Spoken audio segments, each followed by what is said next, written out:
আজকের নতুন দোকান উদ্বোধন আর দাদার লুকসটা দেখতে পাচ্ছ।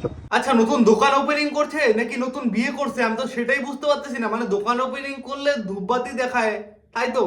আর এই চোদনাকারী দেখো, গলার মধ্যে মালা পরে সিগারেট হাতে নিয়ে একদম কি ফেন্ডা মেরে বার হয়েছে, মনে হচ্ছে নতুন বিয়ে করছে, একদম নতুন একটা বউ পাইছে করছি।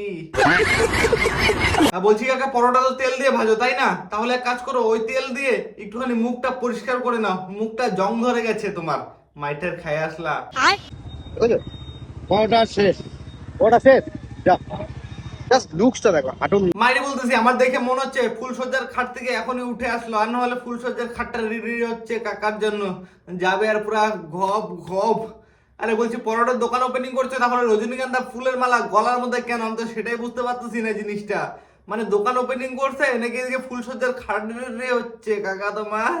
लौड़े हो तुम छोटी लुल्ली वाले। হাই, আমি চলে এসেছি তো বন্ধুগণ, অনেকদিন পরে আসলো ভিডিও, দেখো আর কেমন লাগলো কমেন্ট করে বলো। তুমি কি আমায় তোমার বউ বানাবে?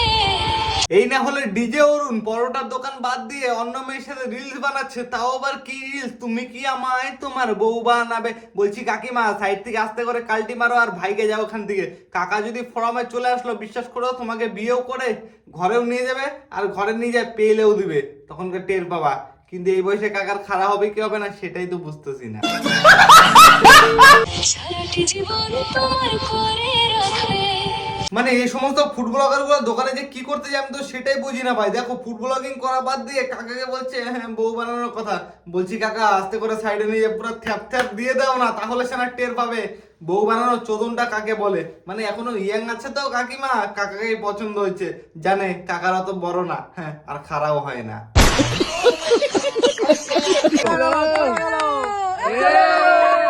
আরে ভাই, কাকার মুখটা এমনিতেই কালো, তুই আবার হলুদ বানায় দিলি। বলছি কাকাকে হলুদ কেক না দিয়ে তুই এক কাজ কর, স্ট্রবেরি ফ্লেভার এনে দে, মানে স্ট্রবেরি কেক এনে দে। স্ট্রবেরি মালটা খুব পছন্দের, স্ট্রবেরি খায়ও আর লাগায়ও।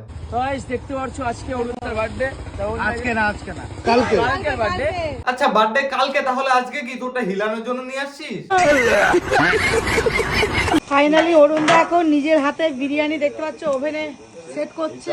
মানে এগুলো হচ্ছে ফুড ব্লগার, কি সমস্ত কথাবার্তা ভাই, ওভেনে নাকি সেট করছে, সেট করছে। হ্যাঁ বলছি, তুমি চাইলে তোমার কেউ সেট করে দিতে পারবে।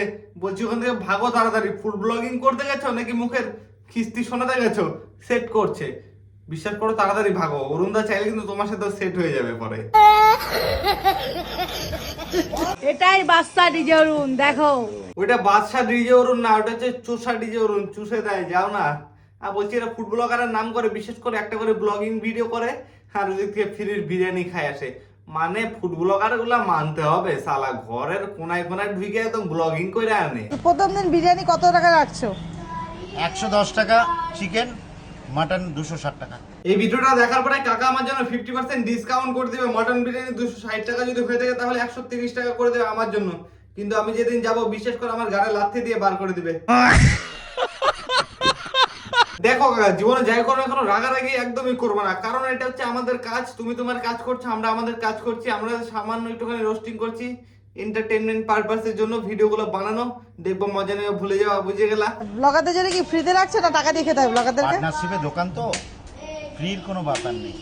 আগে যদি বাঘাযতীনের ডিজে অরুণের পরোটার দোকানে 100% ফুড ব্লগার থাকতো, এখন দেখবি এই দোকানে 50% ফুড ব্লগার থাকবে। কারণ এখানে তো কাকা ফ্রিতে বিরিয়ানি খাওয়াবে না কাউকে, যারা যারা যাবে ব্লগিং করবে, পয়সা দিবে, বিরিয়ানি খাবে। কিন্তু কিছু কিছু লোক আছে যারা স্কিমে বিরিয়ানি খায় আসবে, যাদের সাথে আগাগোড়ার থেকে লিঙ্ক আছে, তারাই একমাত্র ফ্রিতে খাবে। আর যারা নতুন ব্লগার, তারা পয়সা দাও, পয়সা।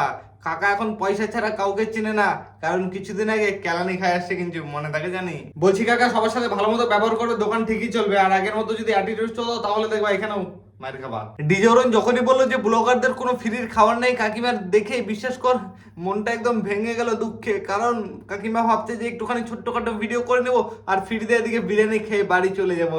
বলছি কাকিমা, পয়সাটা এখন রেডি রাখো, ফ্রির খাবার আর কোনো জায়গায় খাইতে হবে না, তুমি যেই বড় তো ব্লগার হও না কেন। অরুণদাটা কি পার্সেল হচ্ছে? মানে এগুলা ফুড ব্লগার নাকি কানা হলো, আমি তো সেটাই বুঝি না। মানে দেখছে যে প্যাকিং হচ্ছে, তাও আবার বলছে অরুণদা এটা কি পার্সেল হচ্ছে। মানে অরুণদার মুখ থেকে কথা না শুনলে ভাল লাগে না, তাই না? যখনকার খিস্তি দিবে কাঁচা কাঁচা ভাল লাগবে তখন। বলছি ব্লগিং করতে গেছিস, বল যে অরুণদা এটা পার্সেল হচ্ছে, কত গ্রাম, এরকম বল। তা না, অরুণদা এটা পার্সেল হচ্ছে, দেখছে প্লাস্টিকের ভিতরে বান্দাবান্দি হচ্ছে, তারপরেও জিজ্ঞাসা করছে যে অরুণদা এটা পার্সেল হচ্ছে। আরে বলছি কাকা, কাঁচা কাঁচা মুখে খিস্তি রাখো কয়টা, দিয়ে দিবা, দেখবা পরের দিন থেকে আর যাবে না জ্বালাইতে। কাকা যদি নেই ফোন পে পরোটা, বিশ্বাস করো ডিজে অরুণ কাকা ডিজে বাজানো বন্ধ করে দিয়ে মানুষকে প্রচুর পরিমাণে লেকচার দিত। এই লেকচারের বদলে আজকে কাকা ওইখান থেকে এখানে চলে আসছে। বিশ্বাস কর, মানুষ জীবনে কিছু হারালে পরা নতুন জিনিস পায়, সেটা হচ্ছে বাস্তবে আজকে পরিণত হয়েছে কাকা। তো চাই এই দোকানটা যাতে ভালো মতো চলে। আর ফুড ব্লগারের উদ্দেশ্যে বলছি, যাই বেশি অত্যাচার করো না ছেলেটাকে। বিশ্বাস করো, তোমাদের ডিপ্রেশনে কাকা কিন্তু বহুত লেকচার মারি দিয়েছে আগের বার। ওপেনিং বিরিয়ানি ওপেনিং এর মতোই চলবে, সেলিব্রিটি ফ্রি, সেলিব্রিটি ফ্রি। বাদশাহী বিরিয়ানি হবে, সেলিব্রিটি ফ্রি থাকবে। আর এই ভিডিওগুলো খালি মজার জন্য দেখবো, মজা নিয়ে ভুলে যাবো। কেউ ওরা গায়ে লাগাবেন না। Bye bye. ভিডিওটা কার কেমন লাগলো অবশ্যই কমেন্ট করে জানাও, সাবস্ক্রাইব করে পাশে দেখো, ফলো করে দিও। বলছি কাকা, নিজেকে বেশি বড় ভেবো না। বিশ্বাস করো, এক জায়গা থেকে এক জায়গায় আসছো, অতটা সেলিব্রিটি নিজেকে মনে করো নতুন দোকান চালানোর জন্য। যতটুকু অ্যাটিটিউড দেখানো দরকার ততটুকুই দেখাও। এই যে বললে সেলিব্রিটি ফ্রি, নিজেকে তুমি এখনই সেলিব্রিটি মনে করছো দোকান ওপেনিং এর আগে। তাহলে তুমি চিন্তা করো যে একটা মাস যদি এই দোকানে দোকান করো, ফুড ব্লগার যদি ভর্তি হয়ে যায়, তাহলে তুমি নিজেকে কি মনে করবা, শাহরুখ খান না জনি সিং?